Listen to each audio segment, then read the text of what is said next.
Another reason I love where we live here in Shasta County is the proximity to great fishing and adventure. For the past 8 years, a group of friends and I go out on either Whiskeytown or Lake Shasta to fish with Alex Ross, the owner of the Trinity Guide Company.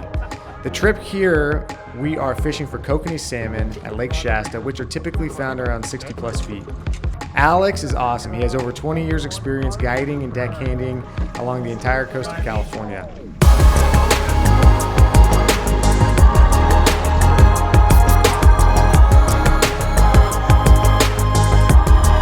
After we were done fishing, which we always limit out, he took us to an awesome spot where we could hike up and go down a natural water slide. With all of this only 20 minutes from Redding, it is another amazing experience right in our backyard.